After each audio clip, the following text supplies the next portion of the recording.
birthday. Many happy returns. Happy birthday to Karthikeyan, sir. That's why I don't Many celebrate. happy returns of the day, Happy sir. birthday. Happy birthday, sir. Happy birthday. Because the world is celebrating. I don't celebrate. I never celebrate. Yes, one is celebrating your birthday. Anyhow, we Happy celebrate birthday. we celebrate your birthday. Wishing you a great year ahead, sir. Happy birthday, sir. Happy birthday, Karthikeyan, sir. Imagine so many greetings. Happy birthday, sir. Thank you. From Canada, happy birthday. Oh, imagine coming from Canada also. You have such a large family. Thank you very much. Sir, happy birthday. You are the gift to the humankind. Human beings, you are the gift. Thank you, sir. Yes, very true. Happy birthday, sir. Thank you. Happy birthday. Thank you. Chandra, start.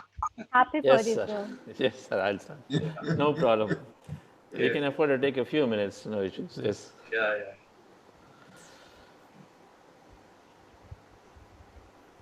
Happy. So most certainly, those who wanted to wish, please do put it in the chat. More. I've just unmuted everybody.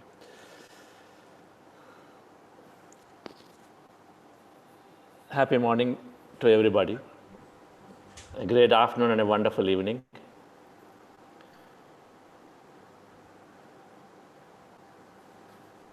Happy birthday, Karthikeyan sir. It's a very wonderful way to have you. If we draw parallelism of several qualities that Mahatma Gandhi had, I mean, the highest things of truth and non-violence, truth, honesty, integrity, you imbibe those qualities.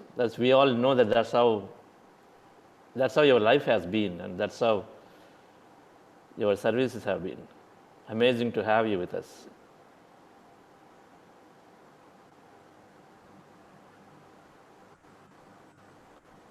Thank you, Chandra. I was received by Patriji when I landed 10 days back. Looked after by him morning, afternoon, evening. Seen off yesterday morning.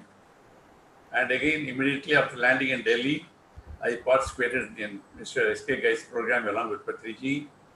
And later on, for some time, in the full moon meditation also, as desired by him. What a fruitful day yesterday it was. Every day you make it so nice to so many people. To sum up, a man like Mr. A.K. Guy telling, I quoted him last time, he said, my life is changed. A person like S.K. Guy, to say my life is changed was tribute to the meditation, Patriji's invention, and your teaching, Chandra. We are also happy. Again, I'm back in Delhi with all of you. Those who are fortunate, I repeat, those who are fortunate, they come across this meditation, and those who are wise continue to do so and get benefited immensely. And out of compassion, you spread it to so many people. Yeah. So all eminent personalities, they're not ordinary people. Everybody is important, all right. But people who are already achievers in life, wisdom, everything, and they find something worthwhile. That's why early morning they're all up, joining. So I make greetings to everyone. Please stay on. I know every one of you by now. Thanks a lot. Thank you, Chandra. Enough of taking. I'm fully, immensely benefited now. There is no better way of starting the day, 2nd October, than meeting all these meditators. Sir, your message to all of us on the occasion of Mahatma Gandhi Jayanti. Gandhiji also, the essence of his teaching is non-violence and ahimsa and truth. Wedded to truth. That is what the ultimate purpose of meditation also is. Be compassionate each other and to all beings, and to lead a truthful life and a life of compassion. And the best way of helping others is just spread a message of compassion and meditation. The simplest, easiest way, sitting at home, you can spread this message and my God, how much of blessings I get every day. Thank you very much. My life is transformed and all that. I feel very overwhelmed by this. Just telling people this is good, nothing else. At least you take the trouble, Chandra, to go through the process again and again. You know, after struggling for living up all palatial life, went wrong, ultimately got this benefit to Vipassana. And Satyanarayana Goenkaji, after 2,500 years, brought it back from Burma to India. And also, he said nobody was interested, but he had to go door to door. Vipassana, I said, of course, no doubt about it. I did it because I was in a desperate situation. But now that has been made into this. I asked the Patrici yesterday also, how did you know? He said, I didn't go through Vipassana. After first day, I ran away, he says. But in the first day itself, he realized that's good enough. Anapanasati is what they do for 3 days in Vipassana. And he said, I found it was good enough.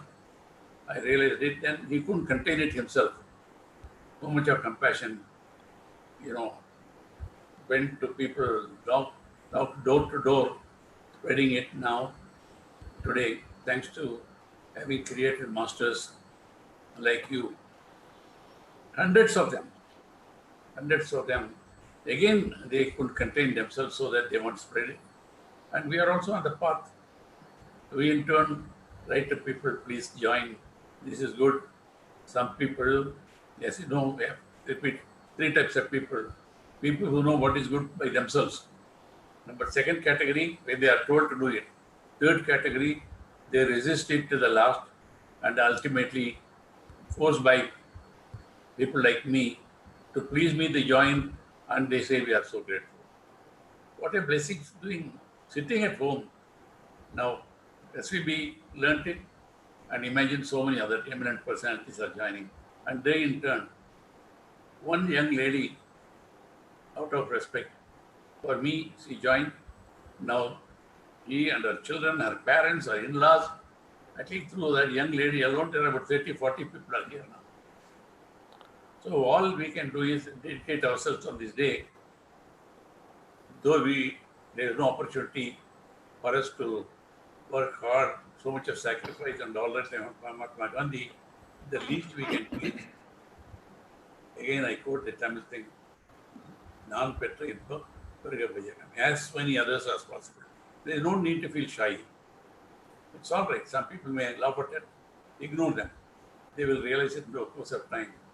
Let us take a vow, we'll spread it at least to 10 more people. And they again in turn. So like that, Patriji's dream of Jnana Jagat. There is only way we can get peace of mind, harmony between body, mind and soul within ourselves first. Then it spreads to the family, then the community. Then maybe one day, more and more people start meditating. They become wise because we have seen law, government, police, judiciary, or jails have not reformed. In fact, things are getting worse as you see in the papers. So the transformation is possible only within us. When I change, the family will change, the society will change, the whole world also will change. Though it looks like a dream, it is possible and this is the only way of doing it. Thank you. More strength to you, Chandra. More strength to you for this wonderful service to humanity. Thank you. Thank you, sir. Thank you, Karthikeyan sir. We'll certainly hear from some more eminent personalities during the rest of the session. Mahatma Gandhi ji is a great spiritual master.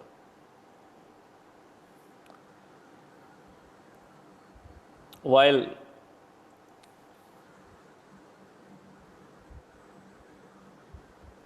truth, honesty, integrity on one side, ahimsa has been his such a core value. We all know that. Compassion, as Karthikeyan sir said, compassion towards animals, compassion towards everybody.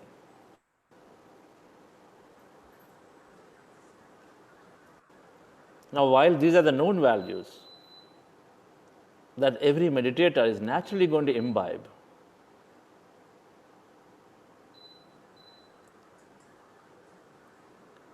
selfless service, unconditional giving, unassuming.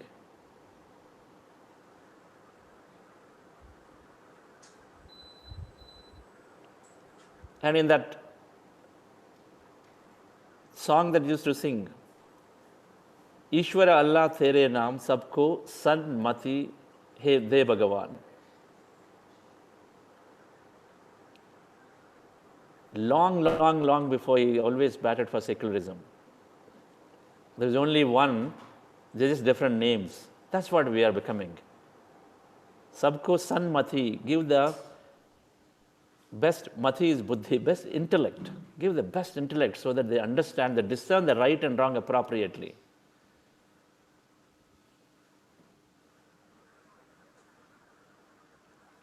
When we energize our energy body, our soul, and when we have become one with it, it has to be then, when we become one with this intelligence and spend some time in meditation, it has to be then we become of that so that our intellect has to grow, it has to expand. Who has given right to kill somebody? Even for people. We start questioning our current systems, every system,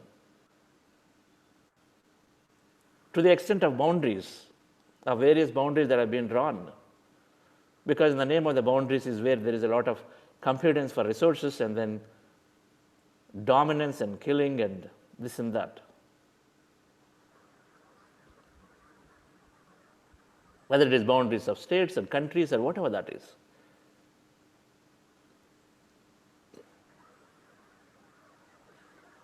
That's why we know how much he opposed drawing a boundary when India was getting divided.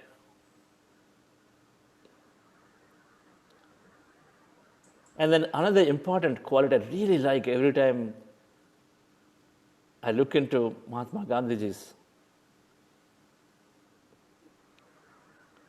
He started this movement in 1905, and then 1947, India got the independence. That's 42 years of perseverance.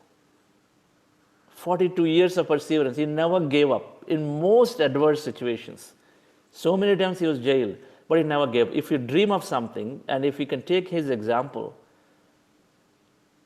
smaller goals, lesser time, larger goals, more time. But that is an example. So those who, when you come into the meditative path where we understand that whatever we wish is got to be possible. It's simple science, but it has to be possible. And then you truly, truly believe it, no matter what, no matter how much pressure, internal pressure is there, we're all going to have the same thing when we are on a journey to manifest things. When you want to do bigger things, there'll be a lot of resistance. He was rebellious, meaning he was totally thinking differently compared to everybody else thought about. Nobody ever thought that we can actually achieve independence through nonviolence. Unheard of. But he stuck to his guns. You know, so many times, dozens and dozens of times he went to jail, still he never gave up. People put immense amount of pressure and never gave up on his dream.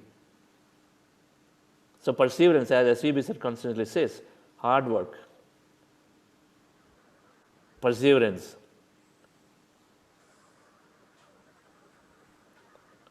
So perseverance for 42 years is an amazing, amazing thing that if we believe in our target, in our goal, then we absolutely can make it happen. Absolutely can make it happen, no matter what that is. So we can go on and talk about Mahatma Gandhi.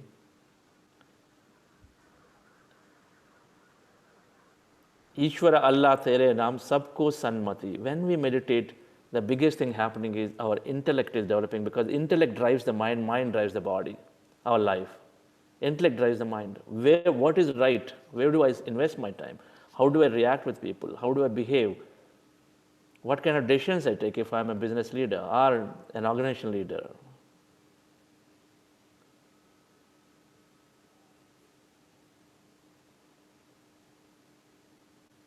That's why and of course, he always carried Bhagavad Gita in his hand, which is the Bible of spiritual science. The India's greatest scripture, Bhagavad Gita, is the Bible of spiritual science.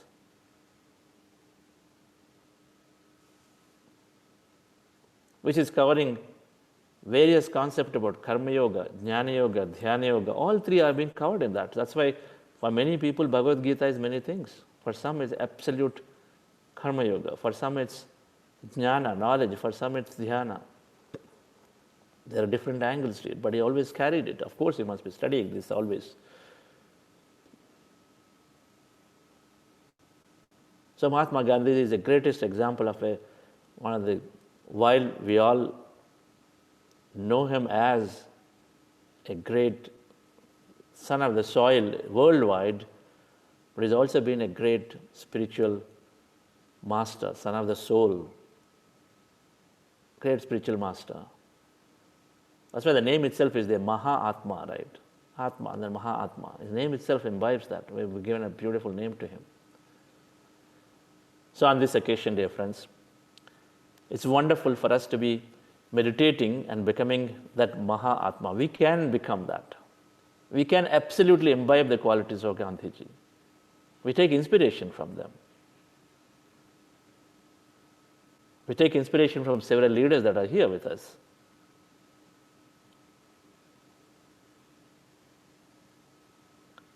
And the more we meditate, the more strength we receive to be whatever that we want to be in our path. The more strength we receive because we receive that courage. That's the topic that we're having.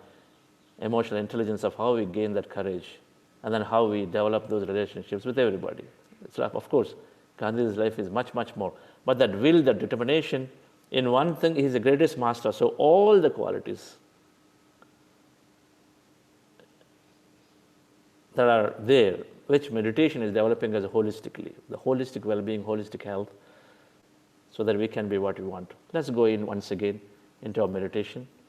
Those of you new, we are doing breath mindfulness meditation, Anapanasati.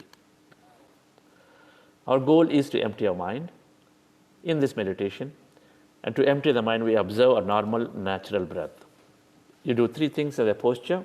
Close your eyes, remove the specs, cross your fingers into fingers, cross your feet at ankle, sit comfortably, spine need not be erect, and observe your normal, natural breath. Any point on the nose, observe the breath is going in, coming out. And as you observe, slowly thoughts become less and less and less. Our breath becomes lighter, shorter for many people, thoughts become less. And as you observe, as the breath is becoming empty, just be with it. And slowly, slowly let go. Or you naturally will forget that you're breathing, or you're observing the breath. That's the time you're on to the other side, we're totally empty.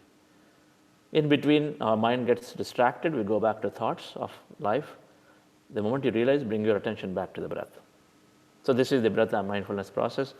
Prior to that, we are doing something called heart elevation as a way to become more empty, quicker, solid. So this heart elevation process is where you keep your hands on your chest area and then just follow my guidance actively. The crux of the process is to relive a moment from your life of an heightened and elevated emotion like love, gratitude, compassion, appreciation, adventure, joy, any of them, kindness, care, where you felt becoming one with other person, where you dropped any difference in that moment and then literally are with a person, a life, or an animal, a nature, any of them. The idea is to become one with it, everything that exists there. So relive an emotion of love, gratitude, compassion of your life moment. That's the crux of this heart elevation process. Relax yourself. Sit comfortably. It helps to darken the room. Draw the curtains, switch on the lights if possible. Make a commitment to yourself that I'm going to be completely empty. I'm going to become that divine, that greater mind of me. Today, in my meditation,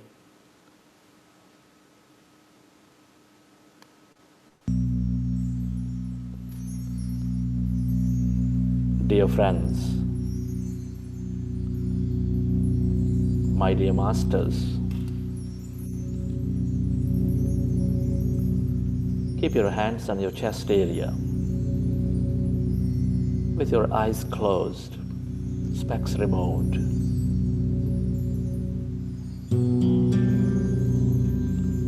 Rest your attention on your breath and on your sacred heart.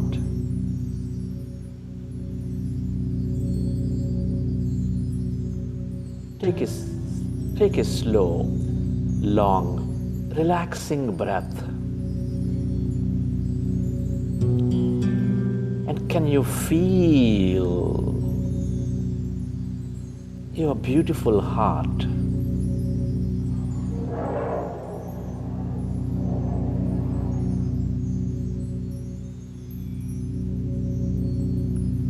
Breathe more.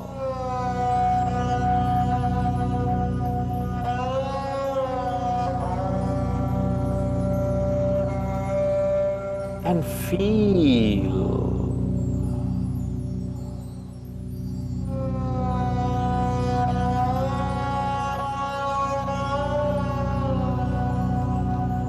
the seat of all emotions.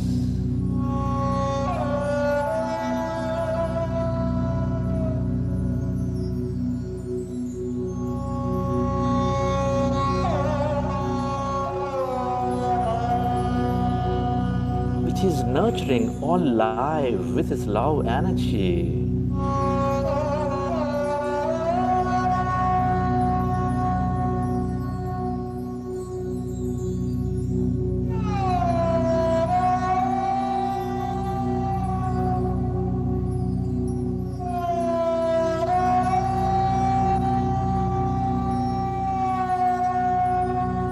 With a greater love for life, feel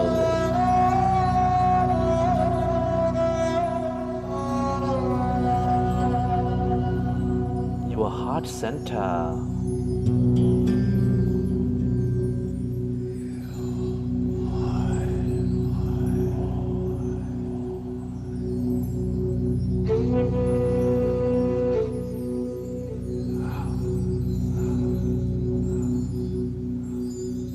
Can you feel love, gratitude inside your beautiful heart? Relive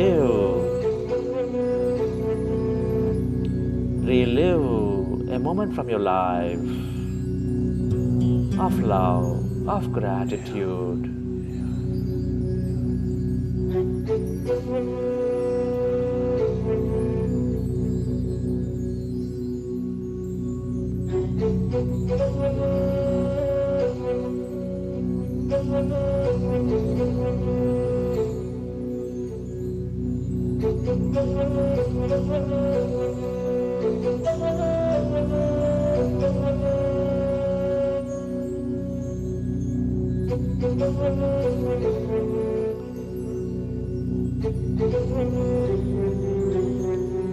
Feel more of the love energy inside your beautiful heart and expand your heart center with that energy.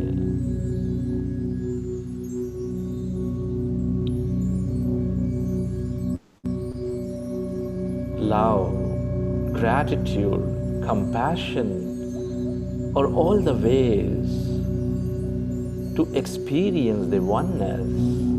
Again, we're all intricately connected with each other.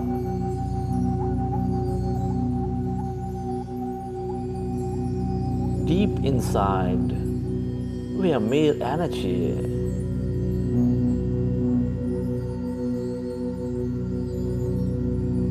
Connected with each other.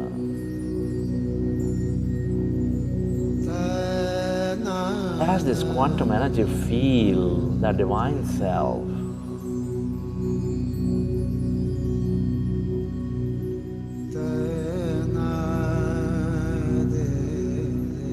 Feel the love.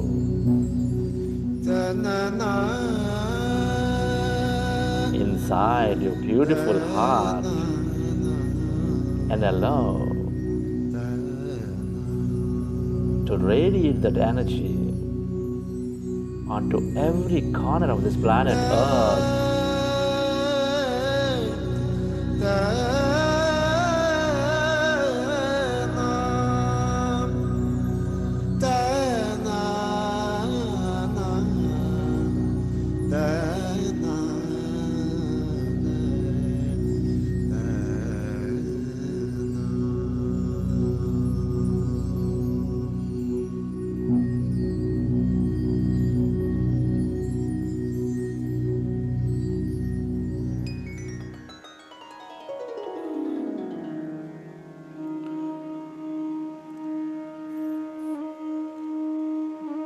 Friends, let's go into breath mindfulness meditation.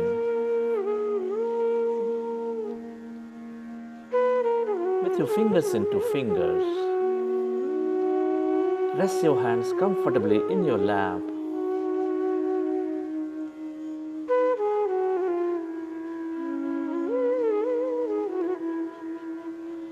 And observe your normal, natural in-breath and the out-breath.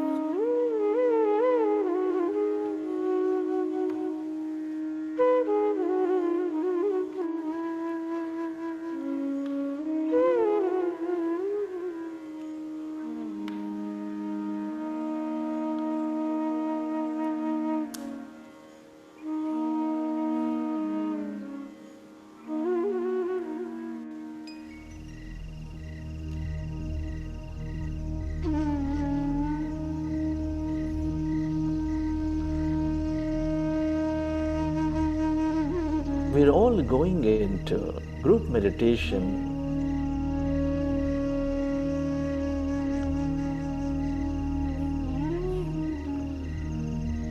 In this meditation, we observe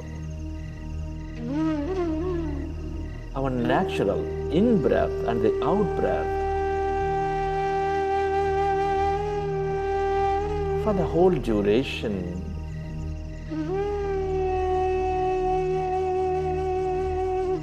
No forceful inhalation, no forceful exhalation. With no sounds in the mouth, no forms in the mind, dear friends. Observe just that in-breath and the out-breath.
Be with your breath.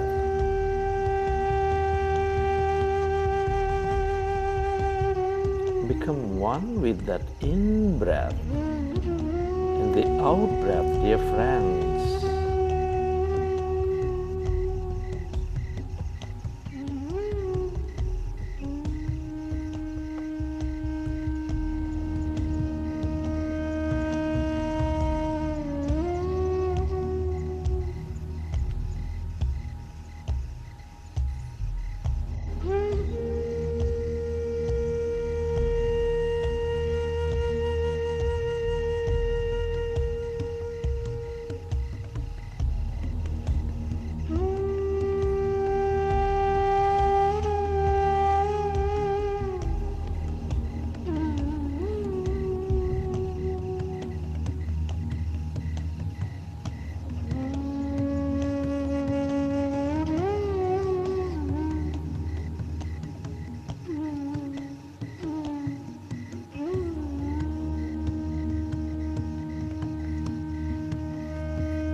When we observe our breath, our mind becomes empty.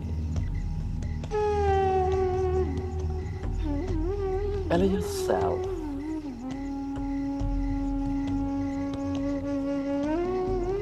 to become one with that in-breath and the out-breath.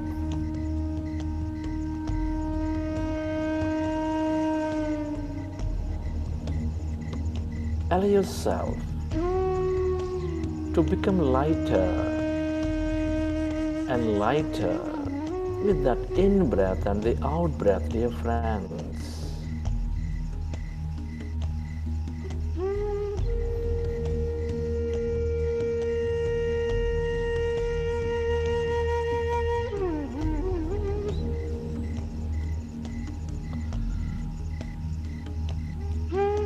Meditation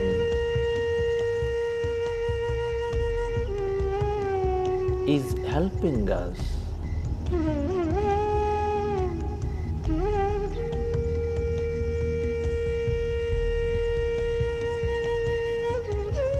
gain that will of Mahatma Gandhi ji.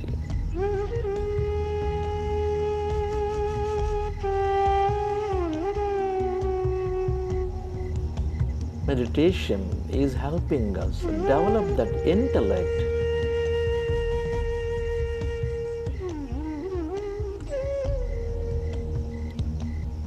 to any extent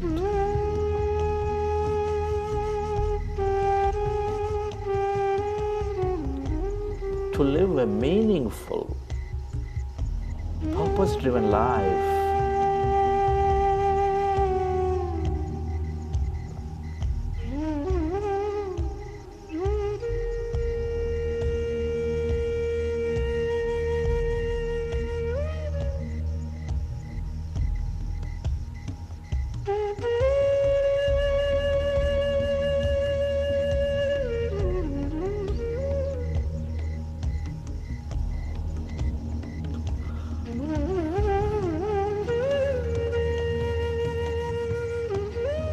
meditation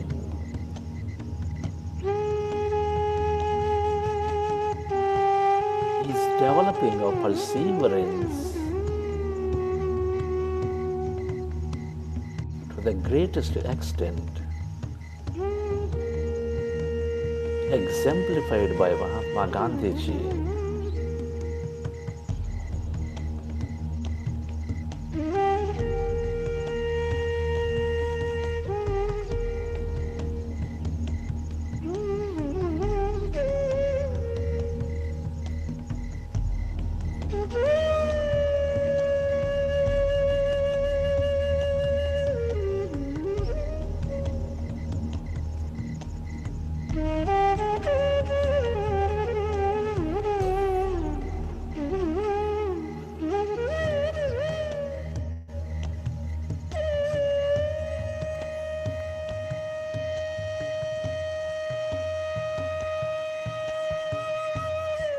Be with your breath. Become one with that in-breath and the out-breath, and allow yourself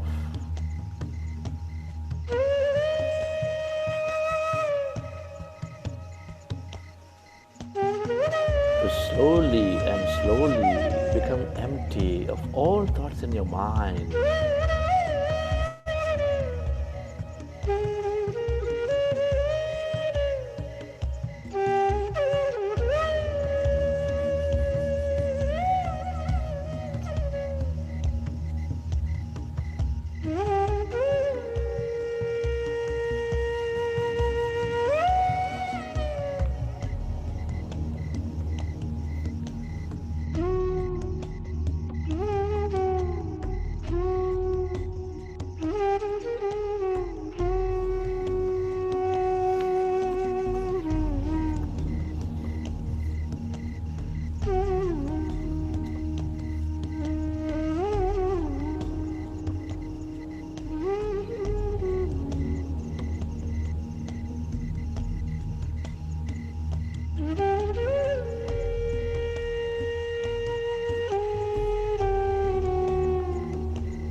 Be with your breath. Allow yourself to slowly become empty of all thoughts in your mind. And as your mind is becoming empty, can you feel any sensations in your body?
Allow yourself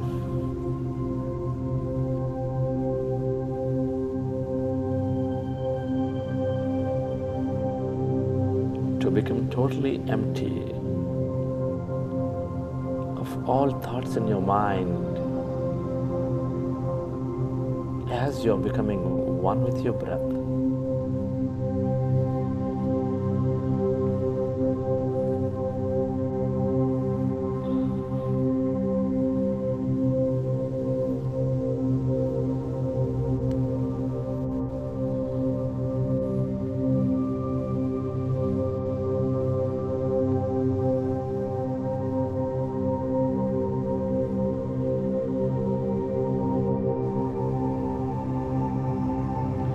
As your mind is empty,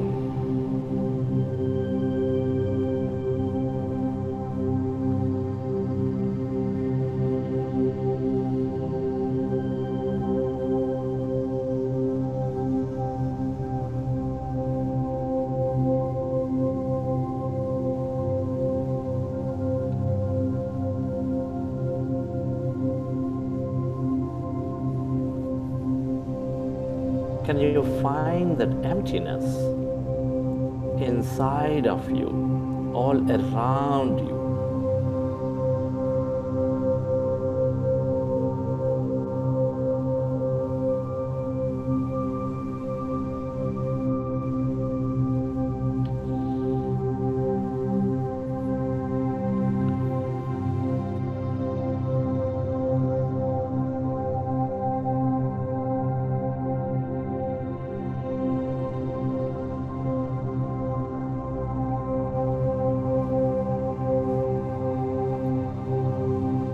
As you are becoming one with your breath,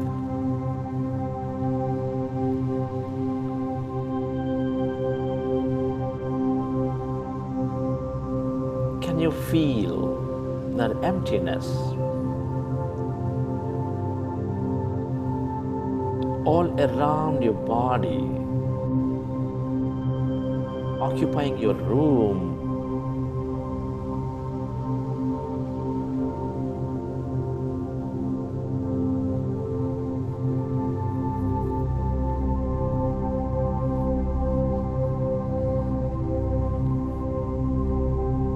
Become aware of that emptiness inside you, all around you, spreading far and wide, beyond your room, into the edges of this universe.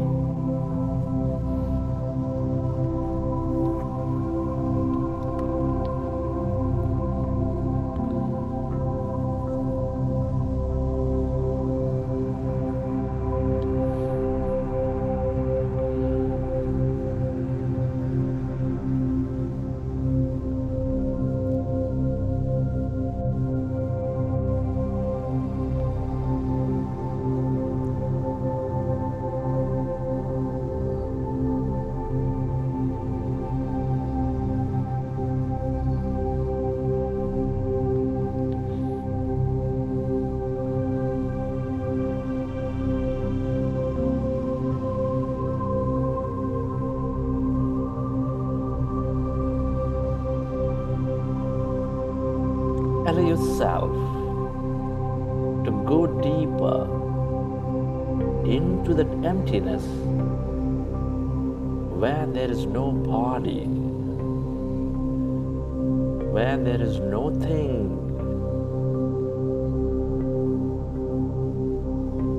where there is no place and no time.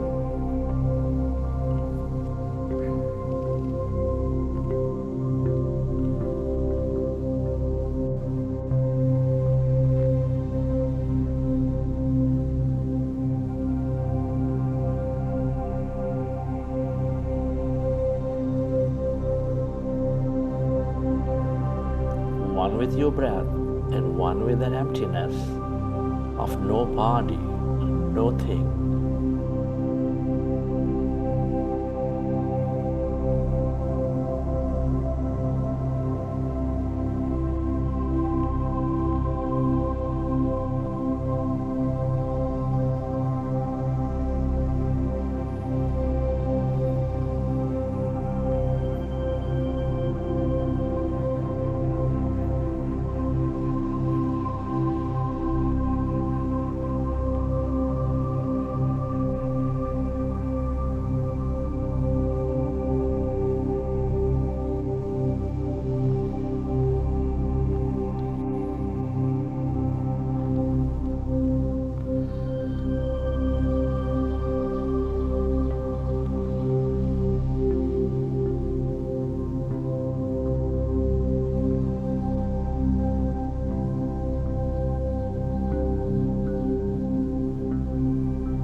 can you become aware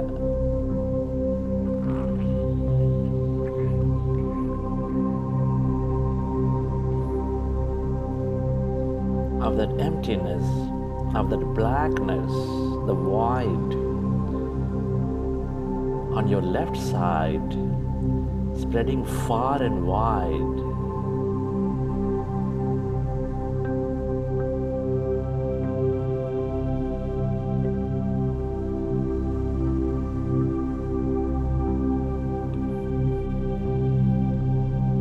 As you are with the breath, become aware of the emptiness of no body, no thing on your right side.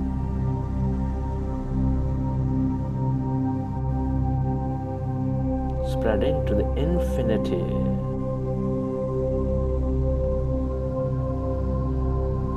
Far and wide.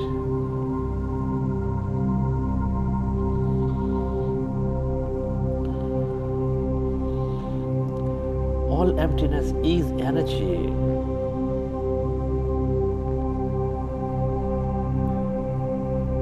That's quantum energy field of infinite possibility and opportunity,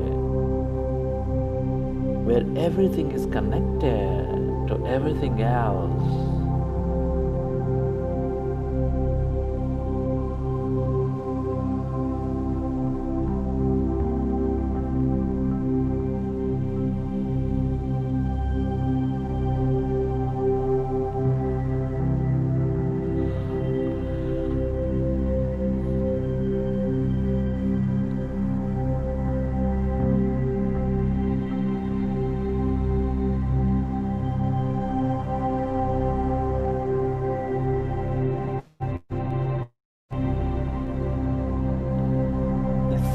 The place of unknown, unpredictable.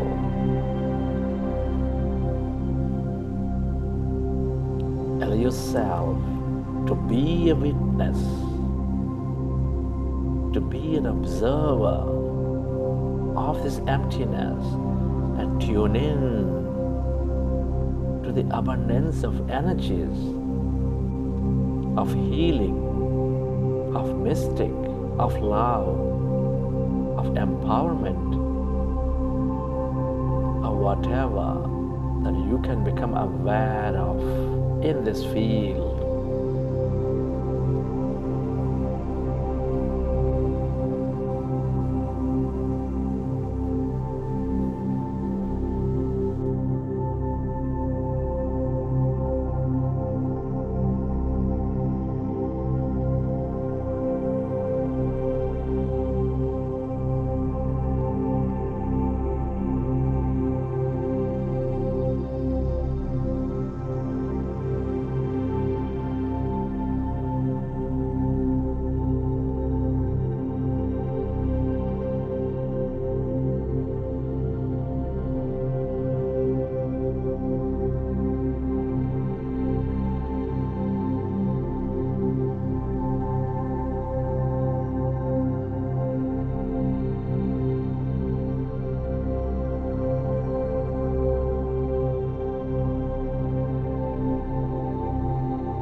The longer we stay in this field, the more we receive from it, the more we become of it.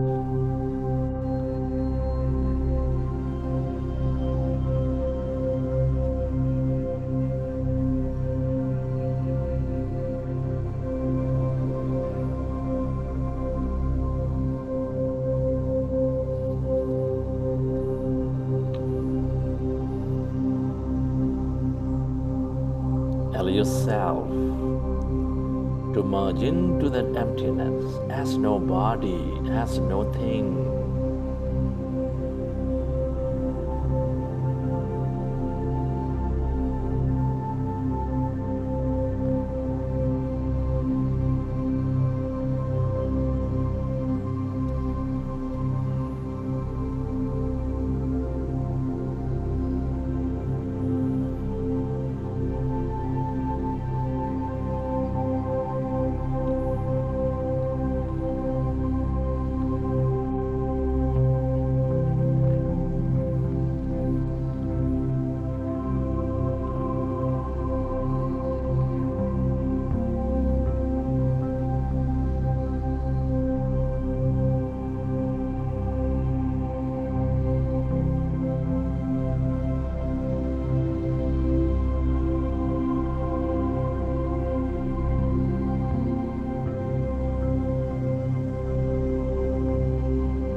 Allow yourself to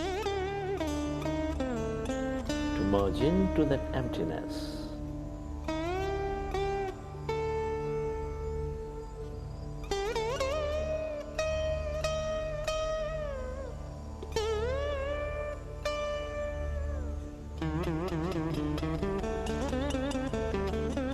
Where everything is connected to everything else.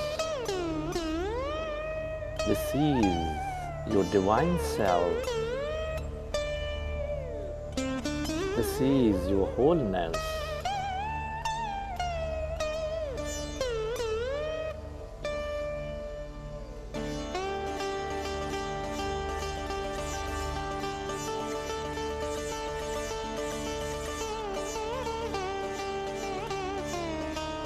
Go deeper and deeper.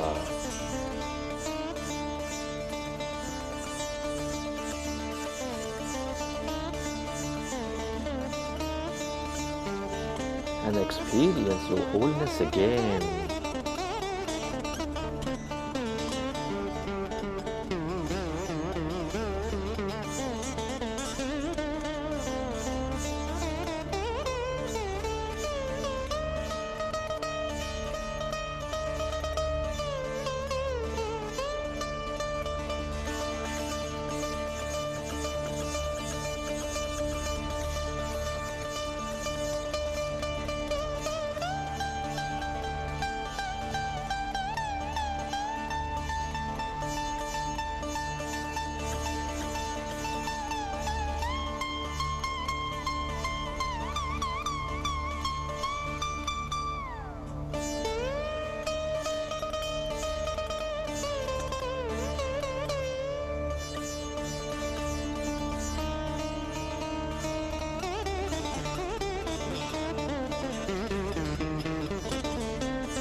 Friends, let's express gratitude. It's an honor and privilege to be living this life at this time of history.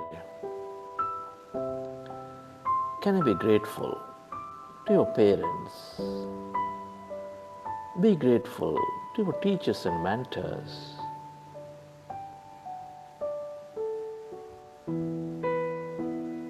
Be deeply thankful to all the people in your life, your family, your friends, your colleagues, relatives, partners, and everybody.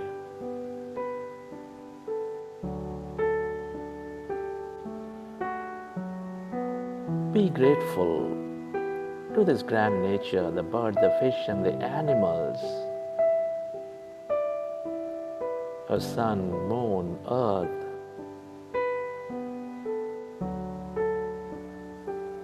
Deep gratitude to all the things we use, the technology, the places we go, various people, the governments and systems, companies. Be grateful to yourself.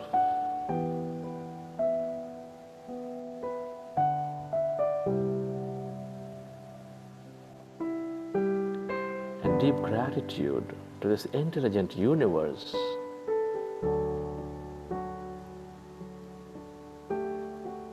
For allowing us to experience so much more in this life. Gratitude is the highest state of receivership. Be grateful to everything and everybody.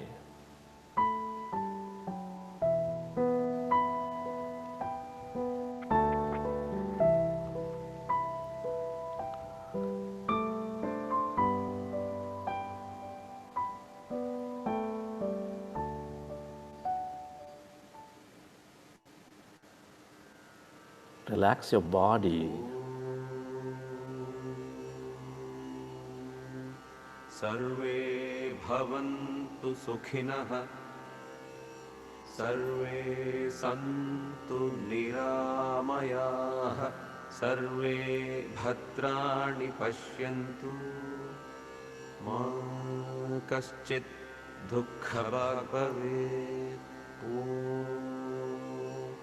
शान्ति शान्ति शान्तिः.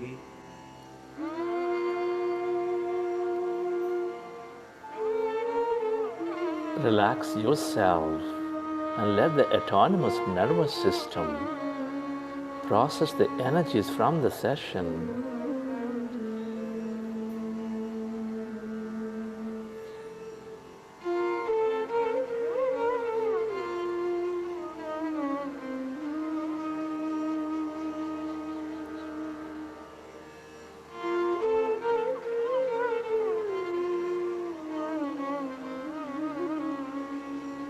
And as you relax,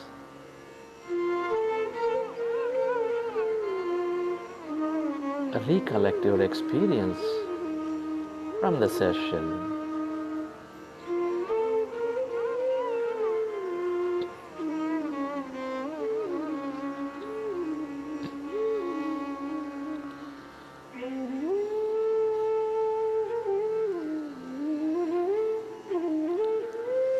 How did you feel? What did you see?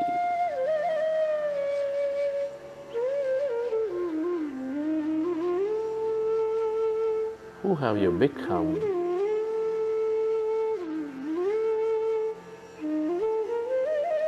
And whenever you're ready, you can keep your hands on your eyes for 5 seconds and then open your eyes.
Okay.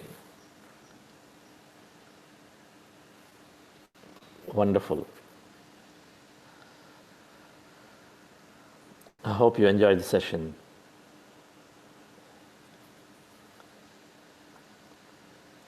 We need to go into meditation with no expectation.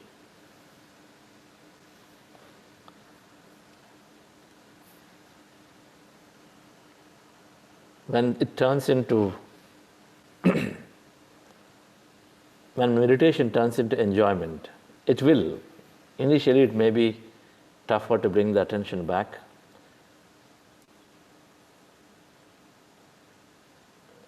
It's like being in nature, having some nice food. There's not too much expectation for it. It's like that. So this also becomes that way because food for the soul, it has to become like that. We listen to music not with any expectation. We just feel, okay, let's listen to music. It's like that. Because music is giving us that peace of mind. Reading books is stimulating that intellect. It gives that enjoyment, pleasure of that intellect. Write books. And meditation is giving us that enjoyment of the soul.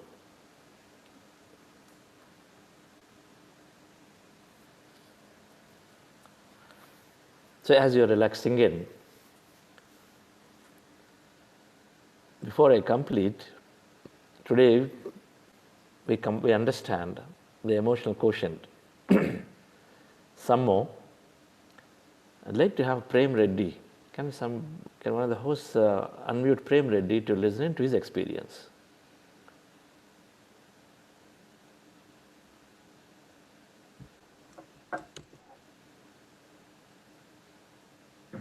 Yes. Hello, sir. Yes. Can you share your experience? Yeah. That you were sharing the other day. Yes. So when 9/11 happened in New York City during 2001 9 September, I got down from the World Trade Center in the 5th building, and I was walking. Introduce yourself briefly. Okay. Myself, I am Prem. I am working as a senior partner practice for Wipro. I recently joined. Before that, I was in Cognizant Technologies as an associate director. And now I'm with Wipro as a senior practice partner for Salesforce. Go ahead. Yes.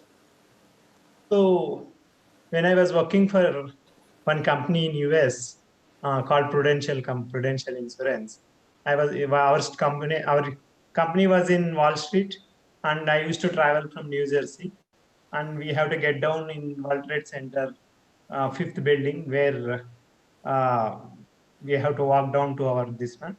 When the first one happened, I was halfway between, like, our office and World Trade Center was around 500 meters. I was halfway between World Trade Center and my office, and a big sound happened. And as it is, it chaos, and everyone ran, and I also ran to my office. We don't know what happened and all. And when second thing happened, I clearly have seen, like, from our 22nd floor, a plane coming and hitting this one other big tower as well. And we were being all evacuated, and I was exposed to toxins and chemicals, because that day I was almost 2 to 3 hours within that area only. And after that, as ours is an insurance company, our offices are all opened within a week. And what I heard is, like, toxins and chemicals were within the this one for radius of 4 to 5 kilometers for 6 to 8 months. So that toxins, slowly what happens, it has entered and in our bodies, and by it was slowly, I was feeling something, cough, slight cough, after 3 to 4 years. But by the 2007, when I came back to India, it was more, and I had more of breathlessness and this one. Then when I reached out to doctors, they said there was, like, allergic type of lungs. Then slowly, then when they investigated, it was a pulmonary fibrosis because of the toxins, which I got it through the New York, this one. Then I visited there. I was on drugs for all these days and tried all the medicines, like homeopathy, Ayurvedic, everything I used to try. Every day, like I used to cough more, and if I sit in AC, it will be exaggerating. So I never used to go to meetings where there was a rooms and all. So I used to escape also, like, or I used to dial in from my place and listen to the conversations, and all those things happened. And if I say in May, I had like I thought when I was using Ayurvedic, I was a little bit better, but later on it also exaggerated. And in May, I had like a lot of this one. Then I thought, okay, I approached and they gave some costly medicine. I started using, but I thought this is all not helping. And I approached one yoga master who was 70 years, and he started teaching me yoga as well as meditation. And within 1 month, 1.5 months, I saw a lot of change. With that, I heard about Pyramid Valley also, that this one is going on. And from then, I can say now I can climb steps, two floors also without any breathlessness. And I can walk. Earlier I never used, like if I walk maybe at 200, 300 meters, I used to get breathlessness. Now I can say I can walk more than 1 kilometer, 1.5 kilometer within this 80 days of meditation. And I do 2 times a day meditation, listening to your SARS video in the evening, and I do that. Morning I attend this, and also I'm like I can say I have cut down all the medicines. I've come only to the one tablet, which I'm maybe by January I want to cut down that also. That is my target, because I don't want to. If it has come from 19 years, I don't want to expect meditation will solve me immediately. So my target is January to not to use any tablet. I'm seeing that I'm confident enough. God has given me that confidence and willpower. So definitely I may be achieving, but it might take another 2 to 3 months. So thanks for the Pyramid Valley, and to my yoga master also who trained me in yoga and other stuff. And thanks to Chandra sir, meditation is also helping me lot than anything. Wonderful. So now you say 80% you feel you are healed. Yes. Are Yes. you getting some tests done? Yeah. Only maybe side effect, because of that I'm getting gastric. Because of that, sometimes I get cough after eating food and all. Otherwise, I'm not getting any cough at all, and no breathlessness. Okay, that's great. Thank you, Prem. Healing any long-term ailments, meditation is the top of their list as a cure.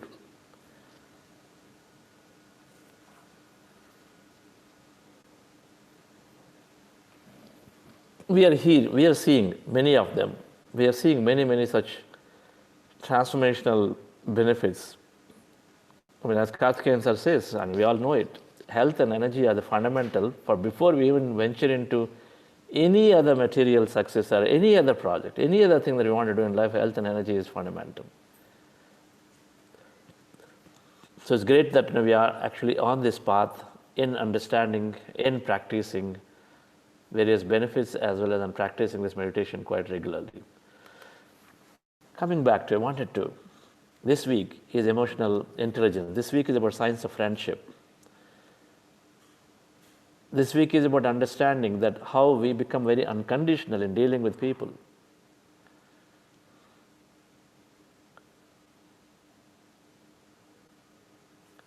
So, emotional intelligence is self-awareness, self-expression, inspiration, empathy, and engagement. Self-awareness is leading to mindfulness. We understood this. We are aware, becoming aware of our patterns, and hence it leads to the mindfulness. First, it leads towards greater confidence. We increase our self-worth because we're no longer just expressing our emotions randomly, either to the externally or internally. No longer feeling guilt, no longer expressing our anger. And so naturally there is higher confidence, there is increased self-worth. Self-expression, then with that we have become very determined. We understand that we are here for our own experience. So we becoming very determined, we become courageous to start expressing what is important for us in our life. Gently and firmly, but not arrogantly. So we express it so that we express it in the work situation with our bosses, with family members, to mother-in-laws, sister-in-laws, daughter-in-laws, whoever that is. We express clearly that, hey, this is important for me, this is what I need. We no longer just merely live for others just because we are being told to, and at the expense of our own happiness.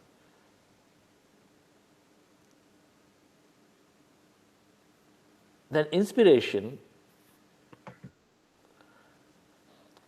as we get inspired. So when we start expressing naturally,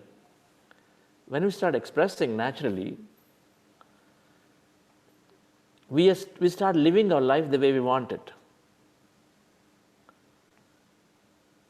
You want a specific project in office, you're going to ask for it, right? You're expressing it. And you want to learn music at home, you're expressing it. You want your quiet time as a woman, as a homemaker at home, you're expressing it, you're taking it. You want to spend time with your parents, you go and then spend that time, you take it. You no longer want pressurized by everybody saying that the children are there, take care, you can't take even a day off. You express it. So as we express, and then naturally, the nature is that when we express, when we ask, then we receive it. So as we express it, we get what we want, and so naturally we become very happy. We start becoming happy. And then since we get what we want, it becomes easy. Since we get what we want, and then we're living that, we start becoming more and more happy. Since we are doing what we want, we become very responsible in whatever we do. We do it with a lot of interest because we're doing what we want. We express ourselves, and so first we get liberated no longer, and then second, people are also responding, environment is responding, so we are able to do what we like most, right? If I like some technology and I want to work on it, if I don't like my current job, you express yourself, you talk to your people in your home, and then say, I want to shift this because I've just been going to office and coming back every day. I have zero happiness in it because I always wanted to become an event manager, but you know what? I'm here doing this particular work. Let me go and then be an event manager, connect with people, be dynamic. So you go and then live whatever that you feels happy to you, and then as a result, you have a great interest in whatever we do. So we become very responsible in what we do. So the meditators do things very responsibly with a lot of interest. When you do with a lot of interest, with a lot of attention, then what happens? Naturally, people around you are also inspired and say, wow, look at his commitment. Look at her interest to the detail, attention to the detail, and how she's doing it. So we inspire. If we get inspired because we are already getting what we want, and the others around also get inspired with our responsibilities, our work. Slowly, as we are getting some of what we want, and as we gain enjoyment, as we gain happiness, see, important, the moment we express itself, half the thing is solved. Whether we get something or not doesn't matter. We're able to express, we have courage when we express it. The moment we express it, that itself gives us that liberation. So we are now developing that interest to do the work, and as a result, we are increasing the responsibility and we are doing things proactively. Nobody has to come in and tell us, hey, have you finished? Have you finished? Because we are doing what we like, and as a result, we become manager's delight. Manager's delight. Any manager would vouch for it. If they don't have to pursue, fall behind you and then say, track you, yes, then it is great, right? Because then the manager is able to now spend somewhere else all of his time. We become self-responsible. That's the first thing that happens. Self-managing, self-responsibility, we develop because we're expressing what we want, and so we get what we want.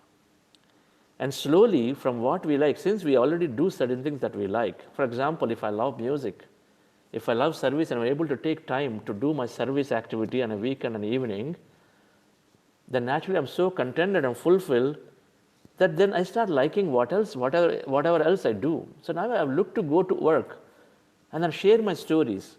And I no longer look at my work as any more a painful thing because I already am contented with something else I'm doing.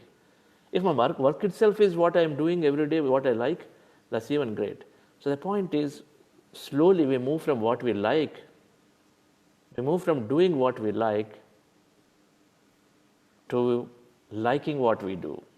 We will absolutely go towards liking what we do. Doing from what we like, we go to liking what we do. Both will happen, which means we're slowly developing acceptance. We accept and say, that's fine. At the same time, as we understand that our today is based on the thoughts of yesterday and then tomorrow is based on today, so we understand and say, yes, I know why I'm here today. Because for the last 10 years, the only thing I complained was that my work just useless.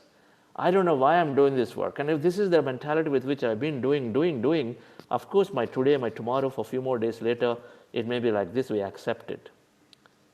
But with the full understanding that my thoughts create future reality, so we are completely looking for a great future. So meditators develop an increased sense of responsibility, so they automatically inspire team members. They're quietly doing things. They're happy in doing whatever they're doing. No complaints. So when they're happy in whatever they're doing, they're inspiring others. We become great assets for the companies. Managers love, team members love us. Then as we do this, dear friends, and as we understand my thoughts create reality, meditators are saying now, there's no complaint. There is no complaint, no judgment. When Patriji, ever since I met him, if somebody goes with a complaint, straight out they have to go away from him. No complaint whatsoever, because complaint means we're putting the responsibility on somebody else. We are judging. Judgment means we are putting somebody else as the responsible for our own life event. If we are that intelligent consciousness, then how can somebody else be taking it away from us? If in quantum field is saying that thoughts create or observation collapse the possibility, then how can it be somebody else is collapsing it for us? It's our interest is always there. We have an interest, we have our own decision to be or not be in any given situation. Because we are pursued by others, we are swayed by the environment and the conditions, we oftentimes take decisions that may not be aligning. So when we come to the path of meditation, where we say that everything happening in my life is I am purely responsible. Individually or with a group. But the being with a group is our choice again.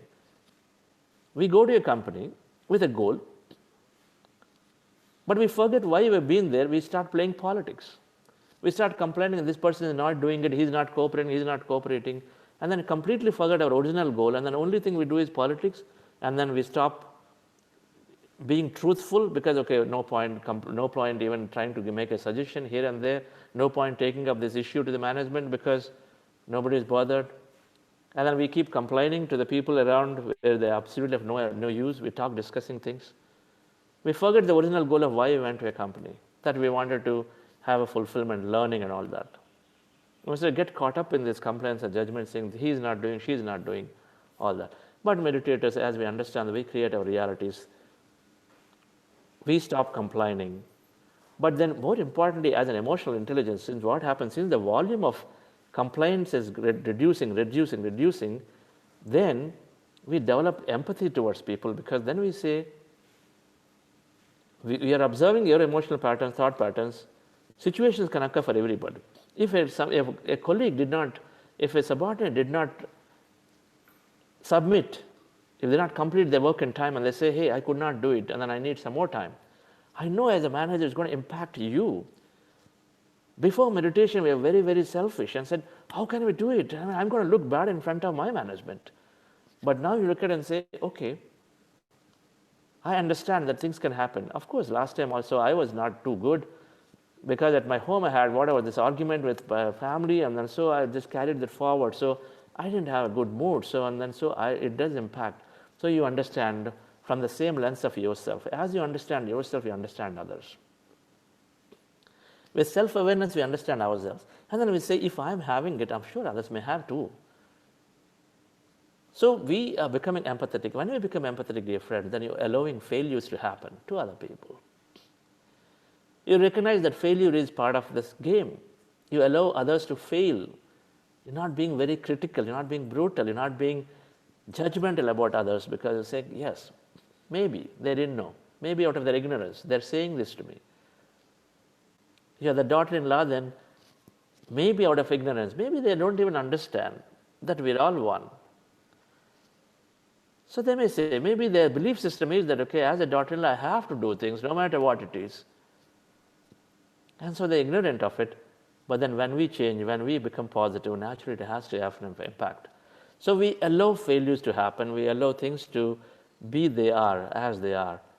And then recognizing that we become empathetic to others because we are becoming empathetic to ourselves. So naturally we have to become empathetic to others. So meditation develops empathy. We understand others and allow for imperfection, dear friends. It is happening naturally. And then as we go further, engagement. We recognize that when we are with people, our happiness is multiplied. If you are an individual doing your business, maybe you get to 1 crore revenue, $1 million revenue. But you know that if you are with 100 people, then you can amplify it. You can do many impactful things. We know that. So we increase, so we start taking initiatives. Meditators become natural leaders. They radiate that energy, they become magnets, they attract people around, and they become natural leaders because we have confidence. We recognize that our happiness is multiplied when we are with others. We drop differences, we take initiatives, whether it is service, whether it is working with an orphanage, whether it is just simply growing your company for the greater good. We develop that engagement. So we develop so much of social skill, interact and influence others. We want to contribute wherever we are, not just keep quiet and then see things happening that are against your values and principles that you're developing on your own. Meditators finally become great listeners. You give a lending ear. When we give a lending ear when we lend our ear to somebody, half the problems are solved. Counselors have this great capability of listening and listening and listening. And when we listen, right, I've always told my team members, guys, put up a one-on-one. Don't put an agenda. Just have a one-on-one meeting with your team members. Just that meeting one-on-one. Make a formal one-on-one. Take them a coffee. Or just sit in the room and then listen it out. What do you got? Let them say something. Just by saying it, half of their issues are resolved. They feel, okay, there is somebody there to listen to me. It doesn't have to be always only, don't make it transactional. Don't put any engagement. Just have that weekly one-on-one. I really loved it. Many managers say, no, anyway, I'm interacting with my team members every day. See, the formal and informal, they make a difference. When you put up time in your calendar, you're sending a message to the team members that said, I care for you. You put up a formal time. It is a different thing if you do it every day, every week or not. But have it there, and then you can always write a day before and say, hey, today do you have something to share? Otherwise, my time is there for you. You want it? I am absolutely there. Then they may say and agree to cancel it is a different thing. But have it. It worked, my dear friends. You inspire them, and absolutely half the problems get solved when we listen to them. So we develop a lot of engagement, and then we take initiatives to become natural leaders. And since we are giving unconditionally, we are becoming very empathetic and giving unconditionally, we develop great friendships. In my life, ever since I came to this meditation path, so many friends have developed, so many. Wherever we go, wherever we travel, there are always people asking so much with love and compassion, asking, please come and have a dinner or lunch with us. Please come and stay with us. Right? They offer so much of hospitality. You go there because what? Because you want to share. You want to learn from each other. That's what we develop. Everywhere, in whichever city we go, then now we have so many friends. Dear friends, so this happens, and that's what we are doing here. I know many of the past meditators here, being on this thing, we have developed great friendships, become so unconditional friendships, right? There is no inside agenda anymore for people. The only agenda is what can I learn from you and what can I give you? Is there a way I can enable you? That's all is agenda, dear friends. So meditation is fundamentally developing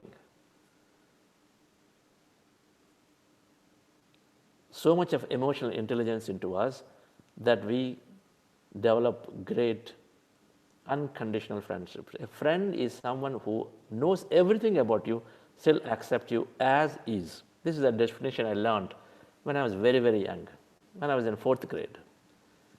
Somebody gave me a greeting card and I really loved it. A friend is somebody who you know, who you know everything about. Let me repeat it. Friend is someone about whom you know everything and yet we accept them as they are. Can we be that way? Recognizing that we are all here for our own experience, we are all evolving at our own level, our own consciousness. So no judgment, no complaint, no interference. Let them be what they are. Of course, we question them when we have, the only time we have a right to question somebody is when we think it's going to help them grow spiritually. Material reality is there in many, many ways it can be expressed. Why should everybody become only an engineer? Why should everybody become only a doctor? Should everybody only earn money and that's the only way to live? Can't somebody just have their own music? Can't somebody just not do anything and be at home? Maybe that's the life design that they've come with. Keep branding and say you're lazy, you don't have this will, you can't do this. When we recognize, when we understand the spiritual science bigger and bigger, that each of us, if we are criticizing somebody, that means we know that we are not recognizing the divinity in that person. It can't be. Then Aham Brahmasmi is wrong. Then it has to come with some condition. Aham Brahmasmi only if you are like hardworking, diligent, this and that. There's no condition. So dear friends, we develop that understanding. That will be a topic next for spiritual quotient. We understand that more. There's this much to say that emotional intelligence is greatly developed with meditation, and ultimately what is there is friendships, and that's what we're developing. That's what we are here. The WhatsApp groups we created are fundamentally for developing friendships.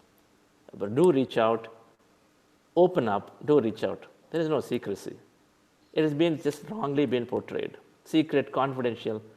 I've always been fascinated when Karthikeyan sir freely, generously gives his email ID. Whereas I've been told, in West and every place, no, keep your emails and phone numbers secrets. Not necessary. That comes from a fear of mentality.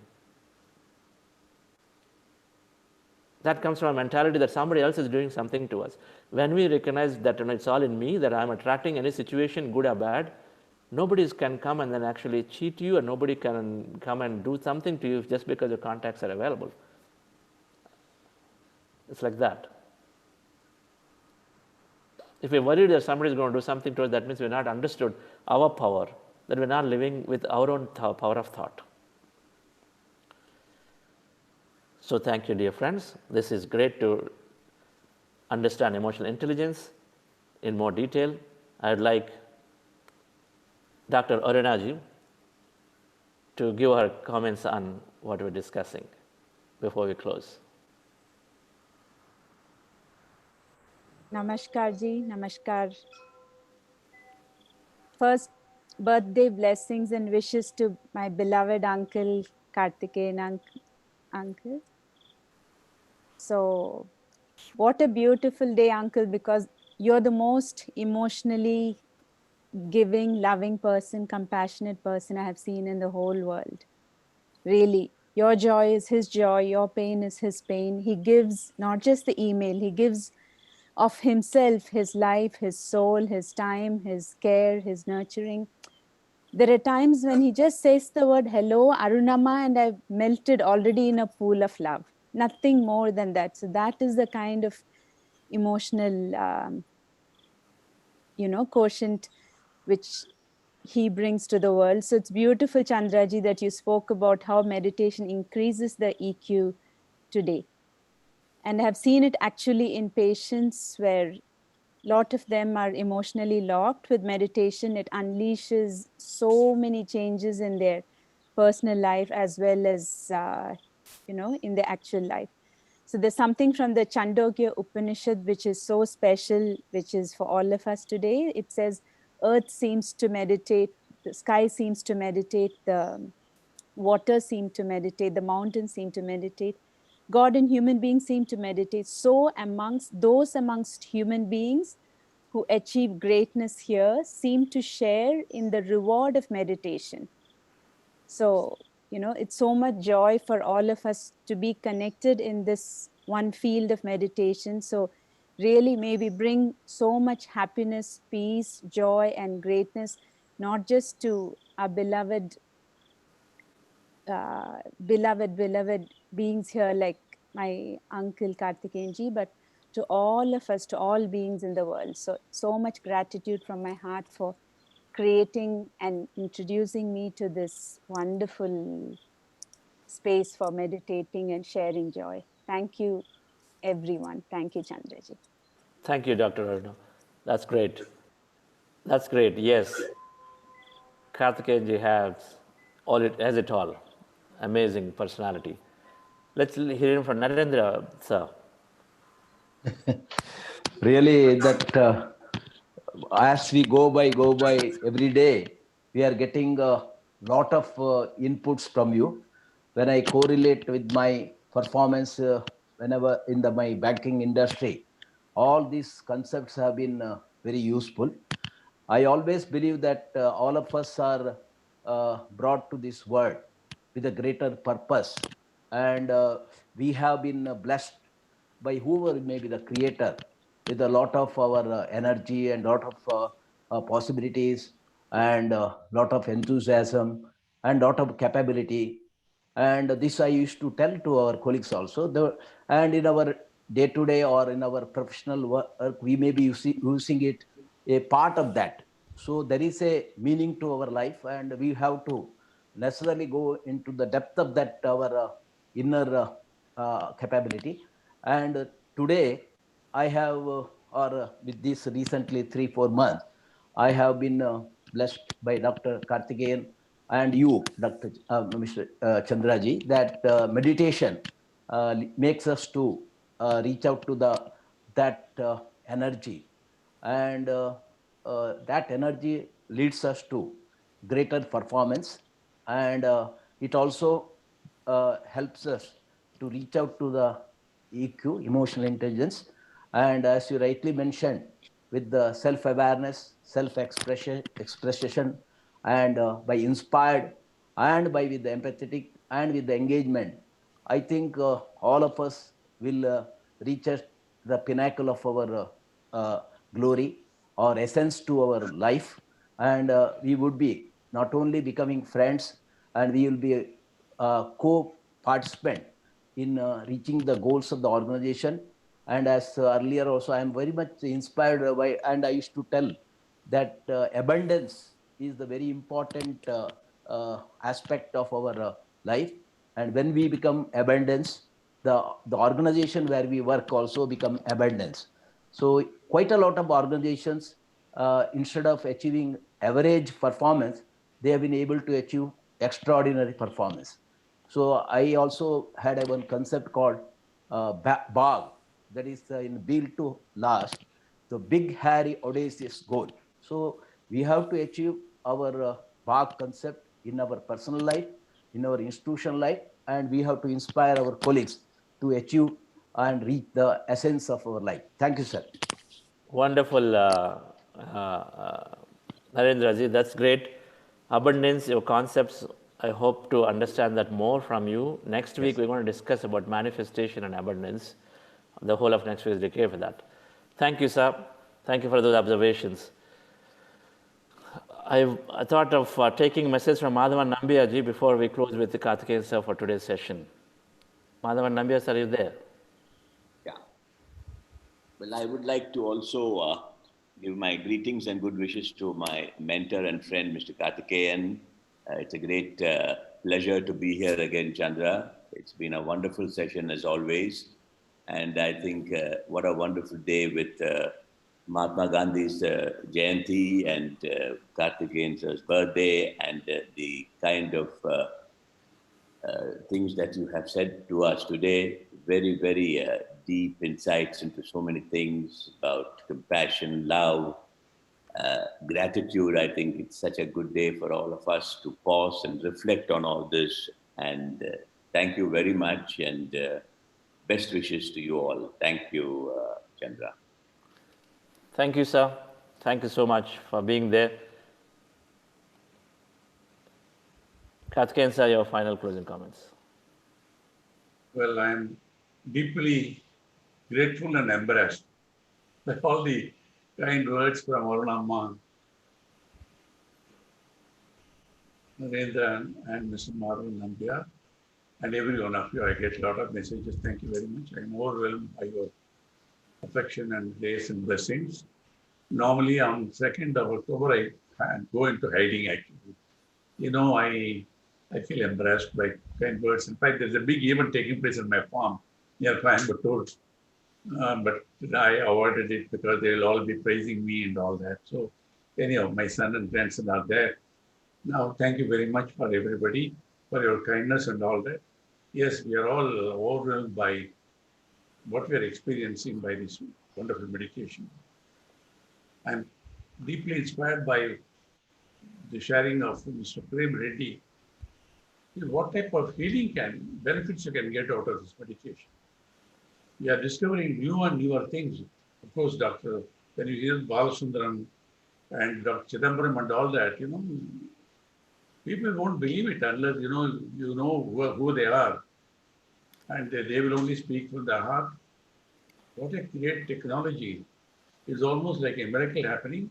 The other day I heard from 14-year-old Jay Krishnan from Pudukkottai, another program, the Tamil program, how he was very shy, he had a breathing problem. His mother forced him into this for a day, and second day onwards, in 4 months' time, he was sharing. He got over all that, he spoke so beautifully, and can you believe he's teaching 4 other children? Because it's so simple to teach in a way, Anapanasati meditation. And we also heard that the other day, the Vicky from St. Louis, the 10-year-old girl, how she gives up even her tennis and comes back. And, I must compliment their parents also for this opportunity, encouraging them. And I told her father, I said, you are fortunate to have a child like this and all that. So, this is something amazing. What we are experiencing is, what we can do is share it with others. There's nothing bigger. The other day, Patriji in Savor event, inaugurating the Kabir studio at Pragati, at the Pyramid Valley. Pyramid Valley International, we have inaugurated this Kabir studio. And he said, please repeat that. Because he said that. I said, Anadana is important. Vidyadana is important. But far more important is Dhanadana. This is the biggest gift one can give. And we are sitting, just lending our word, people can join. Because what we get it, then we transform the lives of people. That's a great satisfaction to us. On Gandhi Jayanti Day, is a symbol of compassion, truth, and all that, Now, one more thing we can take home message only today, forgiveness. You see, we are hurt by someone, sometimes very often by people who are closest to us, either a member of the family or a close friend or something. We are hurt by their deeds or words or at least their thoughts, and then we nurse a grievance against them. We suffer within, they suffer, they also suffer. Sometimes we also commit mistakes. So nobody can say we never had, we may not have done a wrong deed, may have used a wrong word or at least wrong thoughts also there. Then we also feel guilty about it. So let us take a decision that we will forgive ourselves, forget the past, learn from the past. Forgive all the others also, learn from now onwards. That's one of the greatest qualities of Mahatma Gandhi, forgiveness. Forgiveness means, you are relieved of all the pressures in us. And science also says, you're all, Aruna and other eminent doctors are all here. They say, long held resentment, anger, jealousy, these are the responsible for diseases like cancer. So resentment is bad. So let us forgive ourselves, what we have done, knowingly or unknowingly, and forgive all the others also, forget the past. We all learn lessons, we all can change. We have seen the famous dacoits turning into great, big writers like Valmiki and all that. So it's possible, give a chance to everybody to change and accept them wholeheartedly, accept them as new beings. So let us go. Today's lesson is forgive ourselves, forgive others, so that we are relieved of all the tension we can transform the world. Thank you for the blessings and greetings of all of you, good souls. I always say now, I said, you want to be in my inner circle, be a meditator. Close relatives, I tell them. Otherwise, you are in the outer circle now. I'm very clear about that. So I'm happy more and more people who are resisting it are also joining. I am watching that happening. Almost everyone whom I wanted, they're all there in the path. We should get more people. Chandra, greetings to you. And Master Patriji, what a kind-hearted man. He's such a noble person. Even yesterday I asked him, Patriji, how did you know this simple meditation can transform people? And how did you take it up as your task to spread it? Even the more I see this, the more I admire this gentleman. So full of compassion, kindness, courteous. He really made me feel so happy, and he insisted on my coming. I went for him. People are like, why do you travel? I made a commitment to Patriji. He was there, received me, hugged me. He looked after me morning, breakfast, lunch, and dinner came out of the kitchen. Lot of time. Such a happy being he is. So what he wants is turn the world into meditators. He says by that they will have peace of mind. And instruments like Chandra, wonderful Chandra, you are doing a great service. Happy to be with you, happy to have some support to you and Vani and your entire noble team. Thank you very much. Namaskar. Thank you, sir. Thank you, sir. Thank you so much, dear friends. SVB, your close friend, your mentor, your guide, if you'd like to say something, I feel like I have to make you speak before we close the session. Oh, don't make me, he'll keep praising me. He'll embarrass me more. We have been all these years celebrating only the birthday of Mahatma Gandhi ji. Today we are fortunate to celebrate our second icon of our country who follows the ideals of Gandhi ji, as Mr. Chandra ji said, is none other than Padmashri DRK. And see, a person after retirement, if somebody is being, liked, loved by all the people, not only from the industry, not only from the spiritual organization, all common men, whether relatives or not, everybody is appreciative of him. They seek his advice. They seek always help from him. And he has been always helpful to everyone who reaches to him. That way, I am very happy that on a very important day where we got the freedom through the efforts of Mahatma Gandhi ji, who on his birthday, we are celebrating the second icon of our country. As you rightly said, Ahimsa is the core principle, which Sri Karthikeyan follows it. And another thing, he believes in Bhagavad Gita, and he always believes in sincerity, hard work, and perseverance, which he has been following. And the talk that he gave to us is that meditation is one thing that is going to make everybody happy. And I sincerely believe this statement, and I am following it. Certainly, the meditation gives me a lot of happiness, a bliss, and no doubt what his words and following it is one thing that will help every one of us to be happy in this world, to lead a very happy, peaceful, happy life. With this, I am wishing Sri DRK very happy birthday today on this Gandhi Jayanti Day. Thank you. Thank you, Chandra. Thank you, sir. That's wonderful. Wonderful. Exemplifying all values of Gandhiji. So we have somebody that's here, Sri Karthikeyan, sir. Friends, thank you so much for staying through. And we'll meet back again tomorrow at 6 a.m. Today, instead of playing the gratitude song, so Das has compiled a 10-minute video on Gandhiji. So we're going to play that. Those of you who want to watch that, feel free to stay back and watch. And those of you who want to leave, so thank you so much for joining. Yes. Mohandas Karamchand.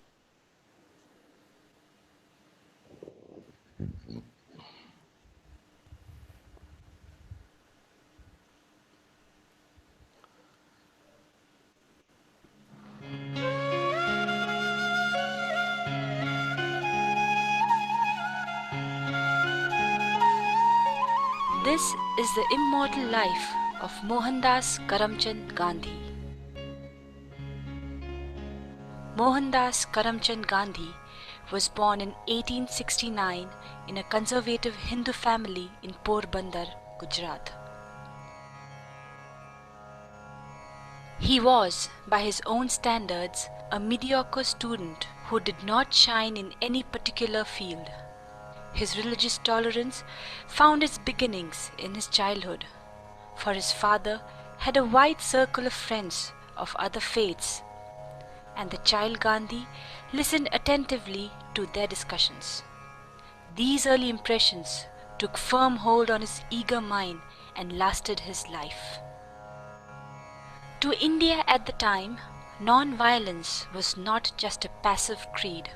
It gave courage and hope to the people, and above all, a voice.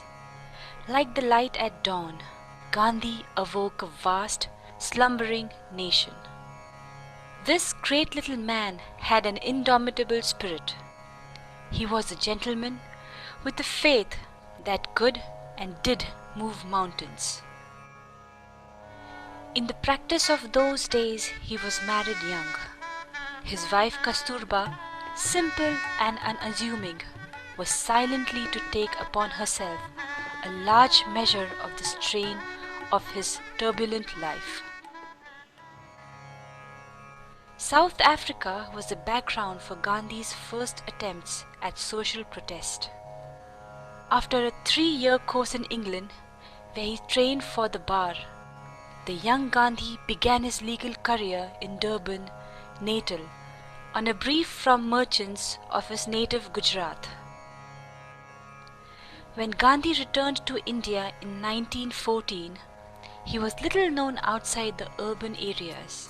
It was at this time that he founded his ashram, his retreat, at Ahmedabad on the banks of the river Sabarmati.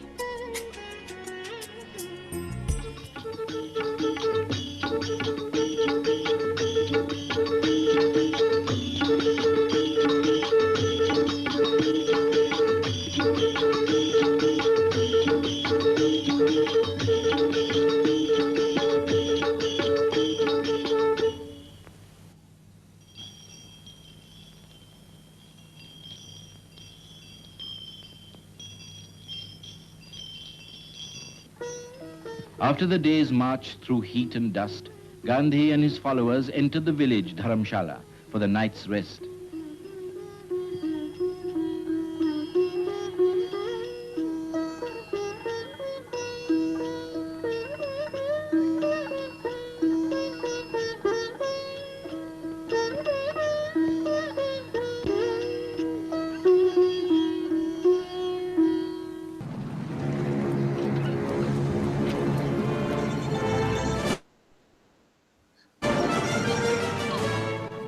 In September 1931, Mohandas Gandhi, aged 61, arrived in England. His mission? To win India's freedom from the empire. Then came the little man, still scantily clad, but with an extremely wet blanket around his tiny frame. I'm sure he must have been frozen. We were in thick overcoats. Gandhi had spent most of his life fighting for the rights of Indians. In time, he became the figurehead of the battle to free India from colonial domination. But shortly afterwards, he left by the front way. And then they really did see quite a lot of him, even his knees. Gandhi's understated manner carried overwhelming power. It was how he intended to bring down the empire. Many who met him couldn't help but be impressed. Which afforded him an opportunity to see the best side of human nature and lent support to his belief that at the bottom there was neither east nor west, came to an end.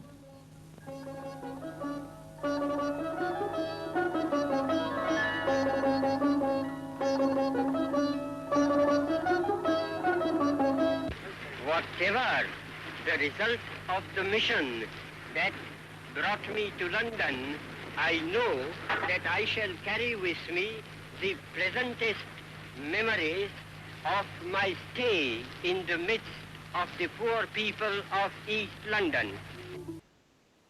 I regard myself as a soldier, though a soldier of peace. I know the value of discipline and truth. I must ask you to believe me when I say that I have never made a statement of this description, that the masses of India, if it became necessary, would resort to violence. I regard myself as incapable in my lucid moments of making a statement of this character. It is complete independence that we want.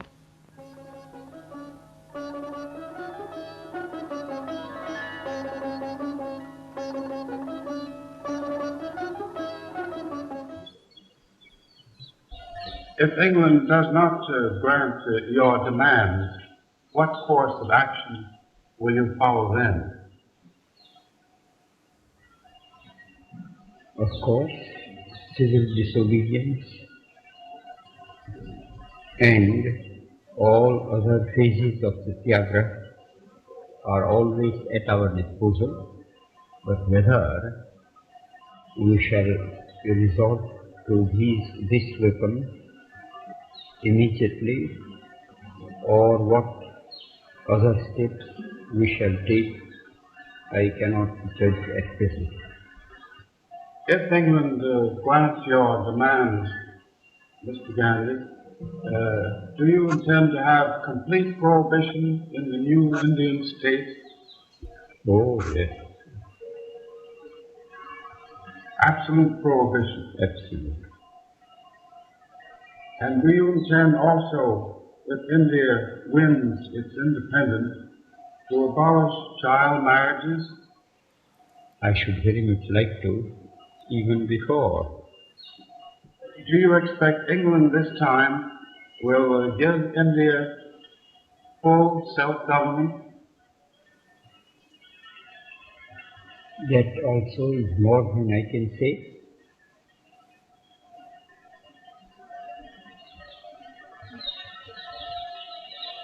But you are hopeful. I am an optimist. You are an optimist. If you go to the second round table conference, will you go attired in native Indian dress or will you prefer European dress? I shall certainly not be found in European dress. And if the weather permitted, I should present myself exactly as I am today. Yes. And if the King of England invited you to dinner at Buckingham Palace, you would go in your customary Indian dress? In any other dress, I should be most discourteous to him, because I should be artificial.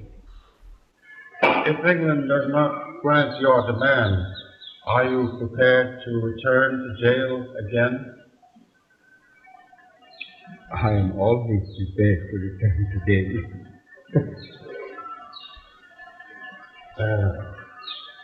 Would you be prepared to die in the cause of India's independence?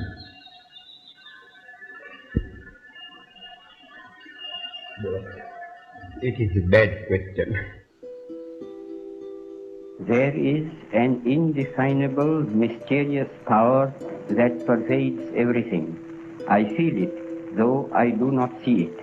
It is this unseen power which makes itself felt and yet defies all proof, because it is so unlike all that I perceive through my senses. It transcends the senses, but it is possible to reason out the existence of God to a limited extent. Even in ordinary affairs, we know that people do not know who rules or why and how he rules.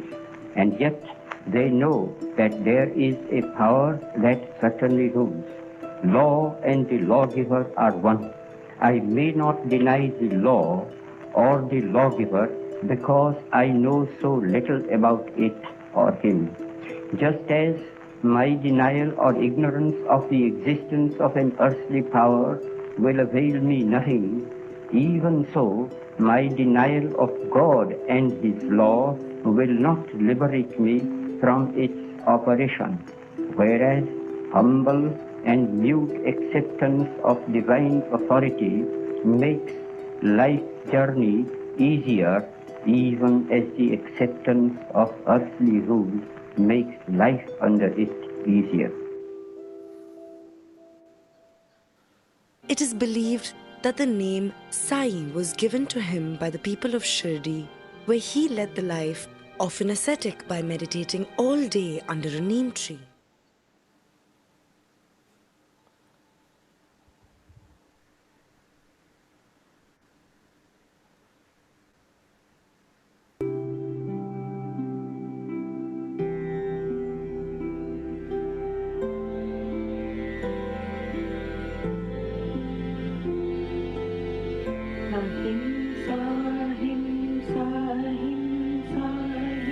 Ahimsa.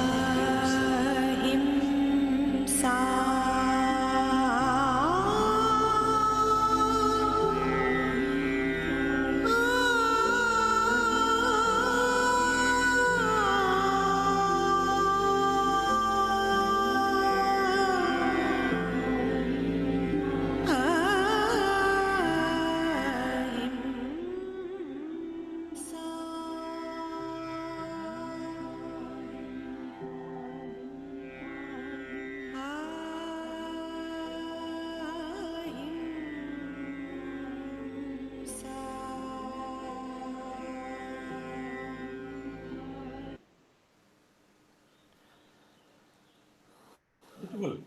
Where did you get this, Chandra? Very rare. Yes, sir. All credit to Das. He compiled it for Amazing. GFS. Some of them I've never seen. Some of these scenes are amazing. Yes, sir. Ah, so my God. Such a humble looking person is so capable, no? It's a big asset to PSS, Das. Yes, sir.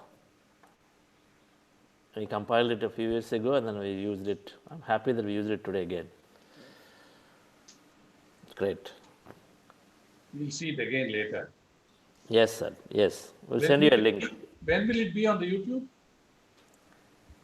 This one, sir, so it will be available on YouTube, but this video will post the link to the video. So anybody wants to play the video independently, they can see it. It will be available today itself? Yes, yes. It is there. So we'll post it today in the groups and I'll send you an email with that. Yeah, please, because we'll send it around the world actually. Some of Yes. these things are very rare. I don't know from where he got them. Very good. I also don't know. Das, are you there? Are you there? On this occasion, we'll listen from you and then give your message. This young master. Yes, sir. I got this from YouTube. So when I was working in Pyramans, at that time I compiled everything and made this for GFSS to play there. Yes, you are so capable, I say.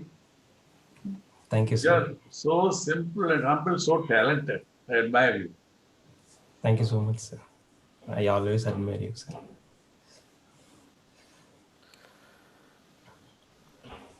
All right. Thank you so much, friends. So meet again tomorrow.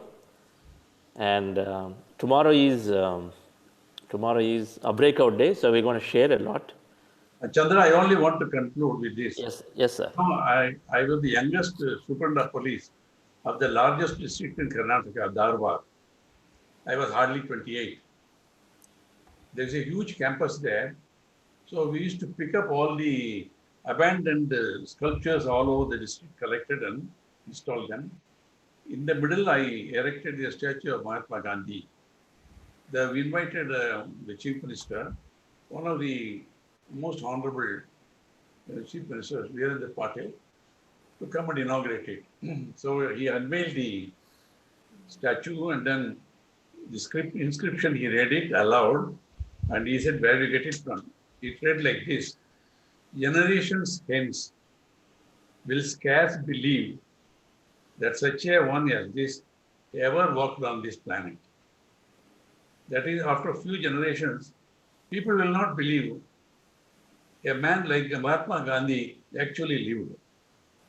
You know, that type of thing we have seen now also. Yes, sir. When you get it, I said it's by the greatest scientist of the last century. Isaac Newton said that, not an ordinary person.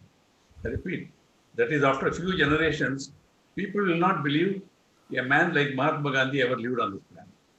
Such a simple, humble, hardworking, you know, see the way he was walking around when people are wearing, say, overcoats and all that, simple dhoti and shirt and all that, you know.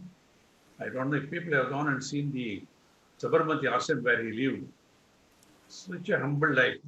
Though the Rajas, Maharajas were at his feet, but he led a man of conviction, truth, compassion, and forgiveness. That's why I said forgive. He could live like this because he forgave all those people who did harm to him. For us also, if we think of it, if we can forgive ourselves and forgive all the others who have done harm, we lead a very, very simple, peaceful life. Then the world will be without violence. The families will live in harmony. And another path shown is Anapanasati meditation. That will lead us to the same condition, mentality of what with which Gandhiji lived. Thank you. Absolutely, sir. Thank you so much. Thank you, sir. Yes, that's an amazing statement. Generations, even the current generation themselves, they cannot, when I sometimes discuss, they can't believe that actually something like that exists. You can get it with non-violence.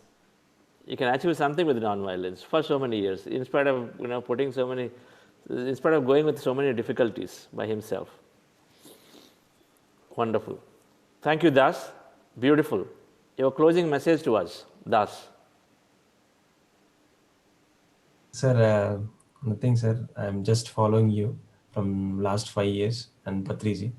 Now I also follow Karthikeyan, sir. I'm just enjoying this journey, sir. Always. Thank you so much. Okay. Enjoy the journey is a message from this young master. Thank you all. Have a great day. So we'll meet back tomorrow. Thank you, everybody. Thank you, sir. Thank you, sir. Thank you. So leaders will have a meeting in about 10 minutes. Immediately, actually.